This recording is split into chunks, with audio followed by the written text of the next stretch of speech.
எசையா தீர்க்கதரிசன புஸ்தகம் 59வது அதிகாரம். எசையா 59வது அதிகாரத்தின் 19வது வசனத்தை வாசிக்கிறேன், கவனியுங்கள். எசையா 59:19. அப்பொழுது சூரியன் அஸ்தமிக்கும் திசை தொடங்கி கர்த்தரின் நாமத்துக்கும், சூரியன் உதிக்கும் திசை தொடங்கி அவருடைய மகிமைக்கும் பயப்படுவார்கள். வெள்ளம் போல் சத்துரு வரும்போது கர்த்தருடைய ஆவியானவர் அவனுக்கு விரோதமாய் கொடியேற்றுவார். கைகளை உயர்த்தி ஆமென். வெள்ளம் போல் சத்துரு வரும்போது கர்த்தருடைய ஆவியானவர் அவனுக்கு விரோதமாய் கொடியேற்றுவார். கர்த்தருடைய ஆவி எங்கே உண்டோ அங்கே விடுதலை உண்டு. ஹல்லேலூயா. வெள்ளம் போல வருகிற சத்துரு யார் என்று எரேமியா 46:7-8 வசனங்களிலே சொல்லப்பட்டிருக்கிறது. பிரவாகம் போல் புரண்டு வருகிற இவன் யார்? அலைகள் மோதி அடிக்கிற நதிகள் போல் எழும்பி வருகிற இவன் யார்? எகிப்தியனே பிரவாகத்தை போல் புரண்டு வருகிறான். எகிப்தியனே பிரவாகத்தை போல புரண்டு வருகிறான். எகிப்தியன் யாருன்னு நமக்கு நன்றாய் தெரியும். அவனுடைய எண்ணம் என்ன, அவனுடைய தந்திரம் என்ன, அவன் போடுகிற திட்டம் என்ன? யாத்திராகமம் 1வது அதிகாரம் 10வது வசனத்திலே சொல்லப்பட்டிருக்கிறது. அவர்கள் பெருகாதபடிக்கும், ஒரு யுத்தம் உண்டானால் அவர்களும் நம்முடைய பகைஞரோட கூடி நமக்கு விரோதமாய் யுத்தம் பண்ணி தேசத்தை விட்டு புறப்பட்டு போகாதபடிக்கும் அவர்களை குறித்து ஒரு உபாயம் பண்ண வேண்டும் என்றான். வெள்ளம் போல வருகிற சத்ரு, ஏன் சத்ரு வெள்ளம் போல வருகிறான் தெரியுமா? பெருகக்கூடாது, வளரக்கூடாது, இவன் ஆசீர்வாதமா இருக்கக்கூடாது. ஆமென். வாழ்க்கையில இப்படிப்பட்ட பெருவெள்ளம் மோதி அடிக்கிறதுனால வளர முடியல, பெருக முடியல, முன்னேற முடியல, புறப்பட்டு போக முடியல, அடுத்த ஸ்டெப் எடுத்து வைக்க முடியல. ஆமென். இந்த புதிய மாதத்தின் காலை வேளையில சமீபத்திலும் தூரத்திலும் இருந்து கேட்டுக்கொண்டிருக்கிற கர்த்தருடைய பிள்ளைகளே, கர்த்தர் தருகிற தீர்க்க தரிசன வார்த்தை, நீ வளராதபடி, நீ பெருகாதபடி, நீ முன்னேறாதபடிக்கு தடையாய் சத்துரு வெள்ளம் போல வரும்போது கர்த்தருடைய ஆவியானவர் அவனுக்கு விரோதமாய் கொடியேற்றுவார். ஆமென் என்று சொல்லி நல்ல கைகளை தட்டி வெள்ளம் போல வருகிறவன் சத்துரு. எகிப்தியனே பிரவாகத்தை போல் புரண்டு வருகிறான் என்று வேதம் சொல்லுகிறது. ஒருபுறம் சத்துரு வெள்ளம் போல புரண்டு வரும்போது, மறுபுறத்தில் சங்கீதம் 60:4 சொல்லப்பட்டிருக்கிறது, சத்தியத்தின் நிமித்தம் ஏற்றும்படியாக உமக்கு பயந்து நடக்கிறவர்களுக்கு ஒரு கொடியை கொடுத்தீர். இந்த 2 வசனத்தையும் நீங்க பார்க்கணும். இப்போ ஒருபுறம் ஜெயிக்கிற கூட்டத்தை நான் இங்க பார்த்துட்டு இருக்கிறேன். இது ஒரு மாதிரி அப்படிலாம் இருக்கக்கூடாது. ஆமே. ஒருபுறம் சத்துரு தண்ணி போட்டு கவுந்து இருக்கக்கூடாது. ஒருபுறம் சத்துரு வெள்ளம் போல வரும்போது இன்னொரு புறத்துல அவர் கொடி கொடுக்கிறார். ஹல்லேலூயா. இந்த இண்டிபெண்டன்ஸ் டே வரும்போது பிள்ளைங்கள்லாம் கூப்பிட்டு கொடி கொடுப்பாங்க. எதுக்கு தெரியுமா? தொடச்சு போடுறதுக்கு இல்ல. ஹல்லேலூயா. ஆமென். சத்துரு வரும்போது எனக்கு என்ன கொடுக்கப்படுது தெரியுமா? கொடி கொடுக்கப்படுகிறது. உமக்கு பயந்து நடக்கிறவர்களுக்கு. எதுக்கு தெரியுமா? ஏற்றும்படியாக. அதை மூடிட்டு படுத்து தூங்குறதுக்கு இல்ல. அந்த கொடி கொஞ்சம் கொடி பெருசா இருந்தா இந்த குளிருக்கு அப்படி இல்ல, ஏற்றும்படியாக. ஒரு புறம் சத்துரு வெள்ளம் போல புறப்பட்டு வர்றா, இன்னொரு புறம் ஆண்டவரே நாங்க சத்துரு வந்தா என்ன ஆகுமோ அப்படின்னு யோசிக்கும் போது கொடி எப்படி பக்கத்துல பார்த்து சொல்லுங்க, கொடி எப்படி கொடிய தெரிந்தா வரும்போது வீட்டில இருந்து ஒரு கொடிய நமக்கு கொடுக்கப்பட்ட கொடி. அந்த கொடிக்கு ஒரு நாமம் உண்டு, அதுதான் யெஷுவா. இயேசு என்கிற நாமம். ஹalleluya, ஹalleluya. அதான் உமது, அந்த வசனம் எப்படி சொல்லுது? சூரியன் அஸ்தமிக்கும் திசை தொடங்கி கர்த்தரின் நாமத்திற்கும், சூரியன் உதிக்கும் திசை தொடங்கி அவருடைய மகிமைக்கும் பயப்படுவார்கள். சத்தமாமேன்னு சொல்லுங்க பார்க்கலாம். அப்போ இங்கே அவருடைய நாமத்திற்கும் அவருடைய மகிமைக்கும் பயப்படுவார்கள் என்று சொல்லும் போது அங்கே கர்த்தருடைய ஆவியானவர் என்ன நமக்கு சொல்லிக் கொடுக்கிறார் என்றால், நீ கர்த்தருடைய நாமத்தை சத்துரு வரும்போது நீ உயர்த்தும் போது அங்கே கர்த்தருடைய மகிமை வெளியரங்கமாகும். ஹalleluya. வெள்ளம் போல சத்துரு வரும்போது ஆவியானவர் அவனுக்கு விரோதமாய் கொடியை ஏற்றுவார். ஆண்டவருடைய செயல்கள் ரொம்ப ஆச்சரியமானது, அதிசயமானது, பிரம்மாண்டமானது, பிரமிப்பானது. இதை மெடிடேட் பண்ண உள்ளம் அப்படியே ஒரு புறம் அன்புல நிறையுது, இன்னொரு புறம் அக்கினியா எரியுது. அந்த அக்கினி அந்த ஆண்டவர் நம்ம பாராட்டுகிற, அதாவது ஆண்டவருடைய செயல் என்ன தெரியுமா? சத்துருவை வரவிடாம பண்றாரு தெரியுமா? அது நம்ம சேஃப் ஆக்குறதுக்கு, நம்மளை சேஃப் ஆக்கிட்டு வர வைப்பார். ஆமென். உங்க லைஃப்ல எல்லைக்குள்ள சத்துரு வந்துட்டானா புரிஞ்சுக்கோங்க, நீங்க சேஃபா வச்சுட்டு தான். இஸ்ரவேல் ஜனங்களை எகிப்திலிருந்து புறப்பட வைத்து மேகத்துக்கு கீழே கொண்டு வந்து செட்டில் பண்ணிட்டு சேஃப் ஆக்கிட்டு பார்வோனை யார் தட்டுறா தெரியுமா? கர்த்தர். கிளம்பு, கிளம்பு. சத்துருவை வரவட்டாதிருப்பது நம்முடைய பாதுகாப்பை பலப்படுத்த, சத்துருவை வரவிடுவது நம்மை ஜெயிக்க வைக்க. ஹல்லேலூயா, ஹல்லேலூயா. இப்படி அவன் எல்லைக்குள்ள வந்துட்டான், அப்போ நான் ஜெயிக்க போறேன்னு அர்த்தம். ஹல்லேலூயா. யோபு பாருங்க, யோபு ஃபர்ஸ்ட் சோதனை, சத்துருவை உள்ளே விடல. முதல்ல அவனே சொல்றான், நீர் அவனையும் அவன் வீட்டையும் அவனுக்கு உண்டான எல்லாவற்றையும் சுற்றி வேலி அடைக்கவில்லையோ, அவன் கைகளின் கிரியையை ஆசீர்வதித்தீர், அவனுடைய சம்பத்து தேசத்தில் பெருகிட்டு. ஆண்டவர் போடுற ஒரு வேலையை கூட சத்துருவுக்கு பிரிக்க முடியல. இதுல அவன் அவருக்கு நேர எதிரானவன் தன்னை காட்டிட்டு இருக்கலாம். நம்மளும் அப்படி பார்த்துட்டு இருக்கிறோம். தூதர்கள் இருக்கிறாங்கல்ல, அதுல ஒருத்தன், அதுலயும் விழுந்தவன். அவர் போட்ட வேலையை கூட, நம்ம போடுற வேலையெல்லாம் காலி ஆயிரும். நான் அவர் ஒரு வேலி போட்டாருன்னா அதை கூட அவனால தொட முடியாது. அவ்வளோ பெரிய தேவன் எனக்காக கொடி ஏற்றுகிறார் என்றால், இப்போ சாத்தான உள்ள விடுறார். உள்ள விடும் போதே சேஃபா, அவன் ஜீவனை கை வச்சிடாத, அவன் பிராணனை தொட்டுறாத. தொட்ட முடியலங்க, எல்லாத்தையும் கை அவர் சேஃப் பண்றார், அவனை பாதுகாப்பு. அவரை ஓகே, யோபுவின் தீபம் அணையாதிருக்க என்ன செய்யணுமோ அதை செஞ்சுட்டு வா, உள்ளவா, களத்துக்கு உள்ளவா. 1வது அதிகாரத்தில் சாத்தான் நின்றான், 2வது அதிகாரத்தில் சாத்தான் நின்றான், 42வது அதிகாரத்தில் கர்த்தரும் யோபுவும் நிற்கிறாங்க. சாத்தான காணல, உன்னோடு போராடினவர்களை நீ தேடியும் காணாதிருப்பாய். ஹல்லேலூயா. ஏசாயா 14:25 அதுதானே சொல்லப்பட்டிருக்கிறது.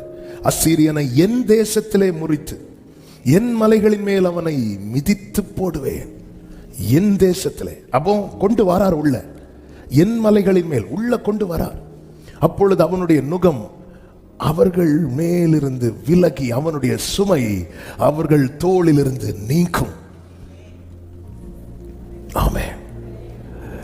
சத்துருவை தோல்வியை பார்க்க வைப்பதும் நம்மை ஜெயத்தை பார்க்க வைப்பதும் நம் தேவனுக்கு பிரியமாயிருக்கிறது. முதல்ல சொன்னேன், சத்துருவை வரவிடாமல் தடுத்தது நம்முடைய பாதுகாப்பை உறுதிப்படுத்த, சத்துருவை வரவிடுவது நம்மை ஜெயிக்க வைக்க.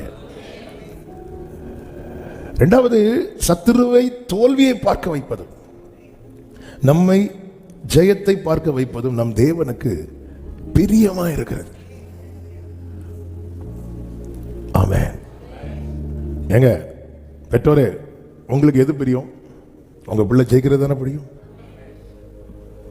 ஆனா கேட்ட சொல்லுவாங்க, எல்லாரும் ஜெயிக்கணும். எல்லாரும் ஃபர்ஸ்ட் ரேங்க் எடுக்கணும், அதான் என் ஆசை. அப்படி சொல்லிட்டு பிள்ளை காலேஜ் முடிச்சு ஸ்கூல் முடிச்சு ரிசல்ட் 10th 12th ரிசல்ட் வரும்போது எவ்வளோ மார்க் இருக்குது, அவனுக்கு எவ்வளோ மார்க், அதோட கூடுதல் தானே. எல்லாருக்குமே அவங்க பிள்ளைங்க ஜெயிக்கணும். ஆண்டவர் பாருங்க, சங்கீதம் 132:17-18 சொல்லப்பட்டிருக்கிறது, அங்கே தாவீதுக்காக ஒரு கொம்பை முளைக்க பண்ணுவேன், நான் அபிஷேகம் பண்ணுவித்தவனுக்காக ஒரு விளக்கை ஆயத்தம் பண்ணினேன். முளைக்க பண்ணுவேன், ஆயத்தம் பண்ணினேன். ரெண்டையும் சொல்லுங்க சத்தமா. ஆமே. முளைக்க பண்ணுகிறார், ஆயத்தம் பண்ணுகிறார். அல்லேலூயா. முளைக்க பண்றதுன்னா அதுவரை இல்லை, ஆயத்தம் பண்றாருன்னா இருக்கு, ரெடி பண்றார், ப்ரிப்பேர் பண்றார். என் ஆண்டவர் 2 காரியத்தை அவருடையவர்களுக்காக செய்வார். ஒன்று முளைக்க பண்ணுவார், 2 ஆயத்தம் பண்ணுவார். ஆமென். அடுத்த வார்த்தை, அவன் சத்துருக்களுக்கு வெட்கத்தை உடுத்துவேன், அவன் மீதிலோ அவன் கிரீடம் பூக்கும் என்றார். அதான் ஜெயம். ஜெயம். பிரியமான கர்த்தருடைய பிள்ளைகளே, நம்ம வாழ்க்கையில மட்டும் தோற்றவே கூடாது. அதனாலதான் ஆண்டவர் சொல்ல, நீதிமான் விழுந்ததும் அவனை விடல ஆண்டவர், ஏன்னா அவனை நீதிமான் ஆக்கினவர் அவர் அல்லவா. அதனாலதான் கர்த்தர் சொல்லுகிற, நீதிமான் 7 தரம் விழுந்தாலும் அவன் எழும்புவான். நீதிமான் 7 தரம் எழும்பினாலும் அவன் விழுவான் என்று எழுதப்படவில்லை.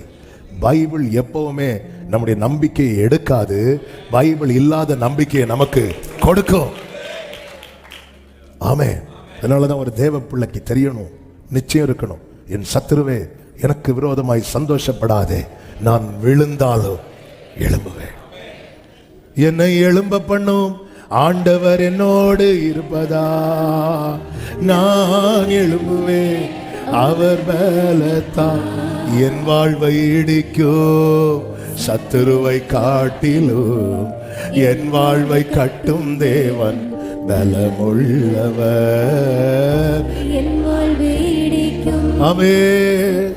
காட்டிலும் Glory la mama sheretanala பலமுள்ளவர் சத்துரு இடிக்க. வலது கையை உயர்த்தி இந்த வார்த்தையை சத்தமா சொல்லுங்க. சத்துரு இடிக்க, சத்துரு இடிக்க வேகமா என்னை கட்டு வைப்பார். என்னை எழும்ப பண்ணும், என்னை எழும்ப பண்ணும் ஆண்டவர் என்னோடு இருப்பதா, நான் எழும்புவேன். ஹல்லேலூயா. ஜெயமாய் நடத்துகிறவர். வெள்ளம் போல சத்துரு வரும்போது இந்த வசனம் என்ன சொல்லப்பட்டிருக்கிறது? ஆவியானவர் அவனுக்கு விரோதமாய் கொடியேற்றுவார். அவனுக்கு விரோதமாய் கொடியேற்றுவார்னா அவர் அப்ப எந்த பக்கம் நிற்கிறார்? என் பக்கம். சில நம்ம பக்கம் நான் சொல்ல மாட்டேன் அப்படிங்கிறது மாதிரி ஒருத்தர் இங்க இருந்து சொல்லிட்டு இருக்கிறார். என் பக்கம் தான் நிற்பார். ஏன்னா எனக்கு தான் அந்த ஜெயம் வேணும். வெள்ளம் போல சத்துரு வரும்போது ஆவியானவர் எங்கேயோ கொடியேற்றுவார்னு சொல்லல. ஆமென். வெள்ளம் போல சத்துரு வரும்போது இதை கொஞ்சம் யோசித்து பாருங்க. நம்ம அகைன்ஸ்டா சத்துரு படையெடுத்து வரோம். அப்போ ஆண்டவர் நமக்காக நிற்கிறார். அவர் தமது பட்டயத்தை எடுப்பார்னு பார்த்தா அவர் கொடி வைத்துட்டு, ஆண்டவர் நான் என்ன பண்ணணும்? சல்யூட் எடுத்துட்டு போயிட்டே இரு. ஹல்லேலூயா. வெள்ளம் போல சத்துரு வரும்போது ஆவியானவர் அந்த கொடி தான் ஜீசஸ். ஹல்லேலூயா. அப்போ அவனுக்கு விரோதமாயினா எனக்கு பட்சத்துல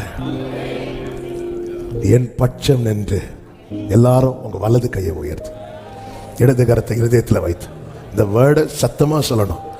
என் பட்சம் நின்று எனக்காக கொடியேற்றுகிற கர்த்தருடைய ஆவியானவரே ஸ்தோத்திரம்.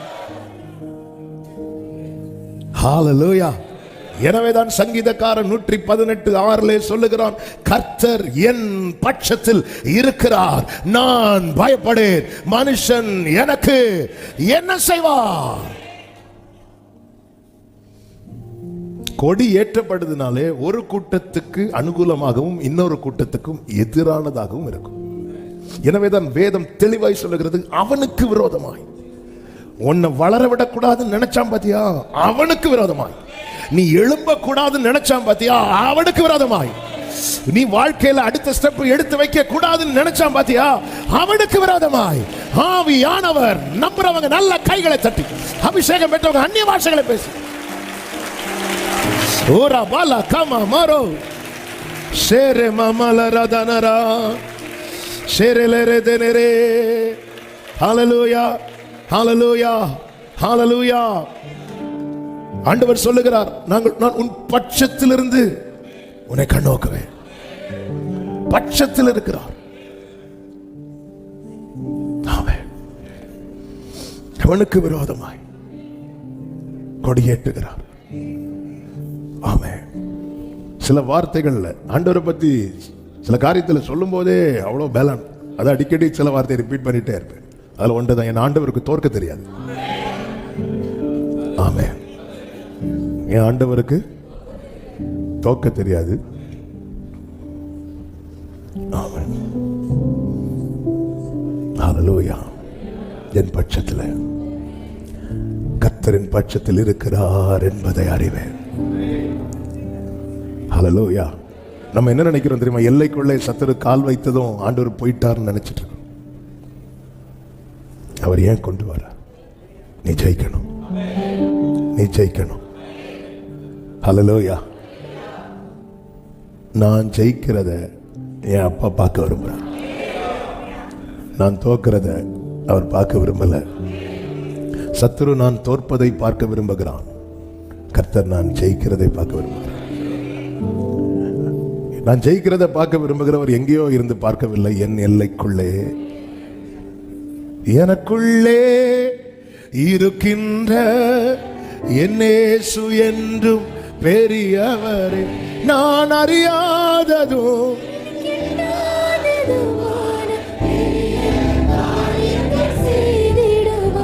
சகரியா 9:8 கர்த்தர் சொல்லுகிறார், சேனையானது புறப்படும் போதும் திரும்பி வரும்போதும் என் ஆலயம் காக்கப்படும்படி அதை சுற்றிலும் பாளையம் போடுவேன். இனி ஒடுக்குகிறவன் அவர்களிடத்தில் கடந்து வருவது இல்லை. அதை என் கண்களினாலே பார்த்து கொண்டிருக்கிறேன். அதை என் பட்சத்தில். அப்போ ஒடுக்குகிறவன் இருக்கிறான். அதே அதிகாரம் 14வது வசனத்திலே கர்த்தர் சொல்லுகிறார், அவர்கள் பட்சத்தில் கர்த்தர் காணப்படுவார். 15வது வசனம், சேனைகளின் கர்த்தர் அவர்களை காப்பாற்றுவார். 16வது வசனம், அந்நாளில் அவர்களுடைய தேவனாகிய கர்த்தர் தம்முடைய ஜனமான மந்தையாகிய அவர்களை இரட்சிப்பார். அவர்கள் அவருடைய தேசத்தில் ஏற்றப்பட்ட கொடிகளின் கிரீடத்தில் பதிந்திருப்பார்கள். அதன் அர்த்தம் என்ன தெரியுமா? ஜெயிக்கிறவனை வச்சிருக்கிறார். கொடி, கொடி யாரு? ஜீசஸ். ஜெயிக்கிறவனை இந்த கிரீடத்துல பதித்து வைத்திருக்கிறார்.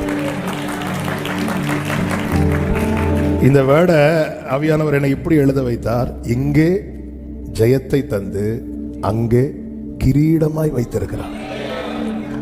வாக்குத்தத்தம் இருக்குல்ல, நீ கர்த்தருடைய கையில் அலங்காரமான கிரீடம். கர்த்தருடைய கையில் அலங்காரமான கிரீடம் யார் தெரியுமாங்க? ஜெயிக்கிறவன்.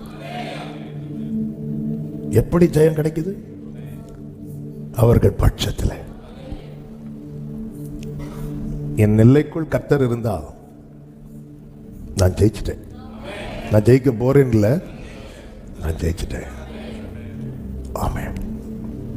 வெள்ளம் போல சத்துரு வரும்போது ஏன் எனக்கு மட்டும் இவ்வளோ சோதனை அப்படிங்கிற கேள்வியோடு இந்த காலை வேளையில் யாராவது எங்கேயாவது இருந்து கேட்குறீங்கன்னா புரிஞ்சுக்கோங்க, நீங்க பெருக போறீங்க, நீங்க வளர போறீங்கிறத சத்ரு எப்படியோ ஸ்மெல் பண்ணிட்டான்.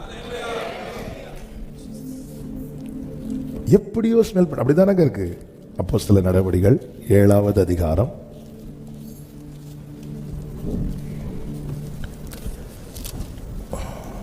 17வது வசனத்தை பாருங்கள்.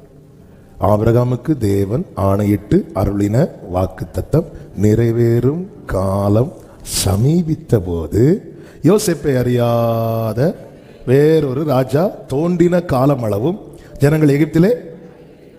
இப்ப வாக்குத்தத்தம் நிறைவேறும் காலம் சமீபிக்கும் போதுதான் இவன் பிளான் போடுறான். என்ன பிளான் போடுறான்னா, இவர்கள் பெருகக்கூடாது, இவர்கள் தேசத்தை விட்டு புறப்பட்டு போயிடக்கூடாது.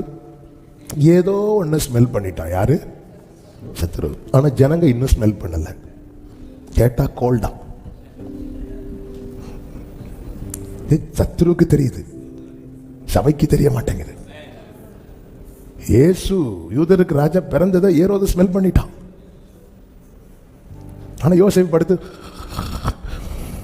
இங்க சில யோசேப்புகள் தூதன் வந்து எழுந்து ஓடு, அங்க ஒருத்தன் மணத்திட்டு வரான். எங்க? ஒவ்வொரு வீடா போறான். ஆமென். போராட்டம் இன்னாண்டு வருது. நான் ஜெபம் பண்றேன் எல்லாம். உனக்கு ஏதோ வெயிட்டா அவர் முளைக்க பண்ணுறத, ஆயத்தம் பண்றத என்னன்னு அவனுக்கு தெரியல. ஆனா ஏதோ ஒன்று உனக்கு கிடைக்க போறது தெரியுது. பாருங்க, தாவீது பேசினதே எலியா பார்த்துட்டு வந்து, நீ அகங்காரம் உள்ளவே ஒழுங்கா வீட்டுக்கு போயிரு. ஏன்னா இவன் அடுத்த ஸ்டெப் எடுத்து வச்சு ஒருவேளை இவன் ஜெயிச்சுட்டானா தாங்க முடியல. சிலருக்கு என்னன்னா, கோலியாத் வந்து நின்னாலும் பரவாயில்ல, தாவீது ஜெயிச்சிடக்கூடாது. அது சொல்லுவாங்க தெரியுமா, எனக்கும் வேண்டாம் உனக்கு வேண்டாம். உனக்கு வேண்டாம் எனக்காவது, எனக்கும் வேண்டாம்.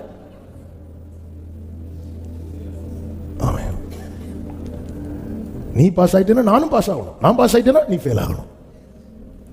சில நம்முடைய லாஜிக் வந்து எனக்கு வேண்டாம் உனக்கு வேண்டாம். ஏதோ 40வது வயசுல மோசேக்கு எண்ணம் உண்டாயிட்டு இருக்கு. பார்வோன் மோசையை கொலை செய்ய பார்த்தான். பைபிள்ல இருக்கு, கொலை செய்ய வகை தேடினான். பார்வோன்ட்ட போய் சொன்னாரா மோசே, பார்வோனே வாழ்க, இப்படி என் கையால தான் உங்களுக்கு அப்படி சொன்னாரா? இல்ல. மோசைக்கு எண்ணம் உண்டாயிட்டு போராடுறான். சில நேரத்தில் நமக்கே தோணும், ஏன் வேற யாருமே இல்லையா, நான் தான் கிடைச்சேனா? எஸ், அவருக்கு நீ தான் கிடைச்ச. அது அவனுக்கு தாங்க முடியல. ஏன்னா அவன் வந்து ஒன்னு லிஸ்ட்லயே வைக்கல.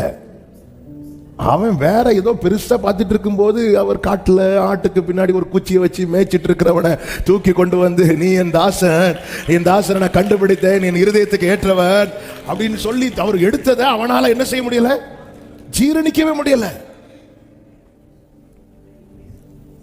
ஆமென். ஜெயமாய் நடத்துவார், ஜெயிக்க வைப்பார். இங்கே ஜெயிக்கிறவங்க அங்கே கிரீடமாய் இருப்பார்கள். ஹல்லேலூயா. வெள்ளம் போல சத்துரு வரும்போது ஆவியானவர் அவனுக்கு விரோதமாய் கொடியேற்றுவார். வலது கையை உயர்த்தி சத்தமா ஆமென் சொல்லுங்க பார்க்கலாம். நம் பட்சத்துல அவனுக்கு விரோதமானா நம் பட்சத்துல நின்று. ஹல்லேலூயா. அந்த கொடியை கண்டு அசீரியன் நடுங்குவான் என்று வேதம் சொல்லுகிறது. சத்துரு நடுங்குவான், தேவ ஜனம் ஆர்ப்பரிப்பார்கள். ஆமென். பக்கத்துல பார்த்து சொல்லுங்க, ஆர்ப்பரிக்க போறோன்னு. அது கொஞ்சம் கூட மெதுவா சொன்னீங்கன்னா அவங்க தூக்கம். ஆர்ப்பரிக்க போறோம். ஹல்லேலூயா. வீட்டுல போய் சொல்லுங்க, ஆர்ப்பரிக்க போறோம். அதுக்குன்னு தூங்கிட்டு இருக்கிறவங்களை எழுப்பி அது வேற ஆரவாரம் ஆயிரும். ஆர்ப்பரிக்க போறோம். ஆமென். ஏன்னா அவர் கொடி, சத்துரு என்ன பண்ண போறான்? நடந்து போறான், நடுங்குவான். ஹல்லேலூயா. ஆர்ப்பரிக்க போறோம். நம்ம ஆர்ப்பரிக்கிறதுல தான் சத்துருவுக்கு நடுக்கமே இருக்கு. ஹல்லேலூயா. எரிகோ எப்படி விழுந்திருக்கோம் நினைக்கிறீங்க?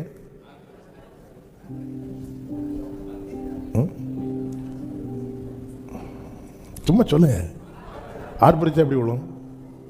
நீங்க போய் ஆர்ப்பரிங்க, ஏதாவது ஒரு ஒத்த செங்கல் வர விழாது, விழுமா விழாதா? எரிகோவுக்குள்ள அப்படிப்பட்ட. அப்போ அதை தகர்க்கிறதுக்கு கர்த்தர் ரெடியா இருக்கிறார். நீ ஆர்ப்பரிக்கிறது வரை வெயிட் பண்ணிட்டு இருக்கிறார். என் துதியும் அவர் செயலும் ஒருமித்து நடக்கும். என் துதியும் அவர் செயலும் ஒருமித்து நடக்கும் போது எரிகோ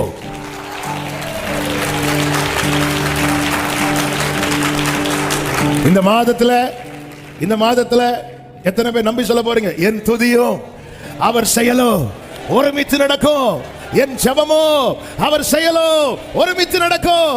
என் உபவாசமோ அவர் செயலோ ஒருமித்து நடக்கும். ஆமென் சொல்லுங்க பார்க்கலாம். கர்த்தர் நல்லவர். நம்ம ஜெபிக்கலாம் எல்லாரும் எழுந்து நின்று. ஹல்லேலூயா. ஜெய கொடியே, வெற்றி கொடியே, கல்வாரியே, நேச கொடியே. ஜெய கொடியே, வெற்றி கொடியே, கல்வாரியே. ஆமென். என் கைகளை விரோதிகள் மேல் உயர்த்தி நீரையா என் ஏசையா. என் கைகளை எல்லாம் நல்ல கையை தட்டி என் சத்துருக்கள் எல்லாம் சங்காரமாக்கி என் எல்லைகள் எல்லாம் ஜெய கொடியே. என் சத்துருக்கள் எல்லாம்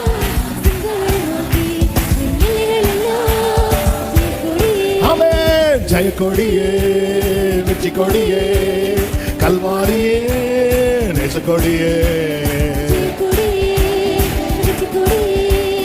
ஹல்லேலூயா. என் சத்துருக்கள் எல்லாம் சங்காரமாக்கி என் எல்லைகள் எல்லாம் ஜெய கொடியே. ஆமென். என் சத்துருக்கள் எல்லாம் இயேசுவின் நாமத்திலே, இயேசுவின் நாமத்திலே ஆவியானவரே கொடியேற்றுவீராக. ஆவியானவரே கொடியேற்றுவீராக. ஓரலமர கதலரா. ஜெய கொடியே, ஜெய கொடியே, வெற்றி கொடியே, கல்வாரியே, நேச கொடியே. ஜெய கொடியே. ஹல்லேலூயா.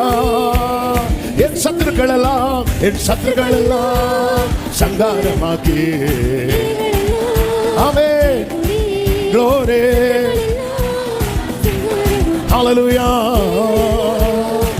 என் சத்துருக்கள் எல்லாம் சங்காரமாக்கி ஜெய கொடியே. ஓரலவா கரவா சரவலரா. என் பட்சத்திலிருந்து கர்த்தர் எனக்காக கொடியேற்ற போகிறார். என் பட்சத்திலிருந்து கர்த்தர் எனக்காக கொடியேற்ற போகிறார். என் பட்சத்தில் நம்பி ஆர்ப்பரி சபையே, கர்த்தர் உனக்காக கொடியேற்றுவார். ஷலபகர மலபதரபா ஓரலம மகரா சந்தரலரே ரிபலபரா சந்தரலரே. ஹல்லேலூயா, ஹல்லேலூயா, ஹல்லேலூயா. ஆமென், ஆமென். ஹல்லேலூயா, ஹல்லேலூயா.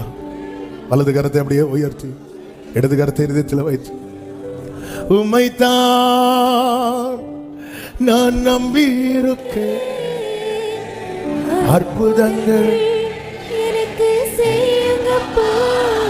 உம்மைத்தான் நம்பியிருக்கேன்.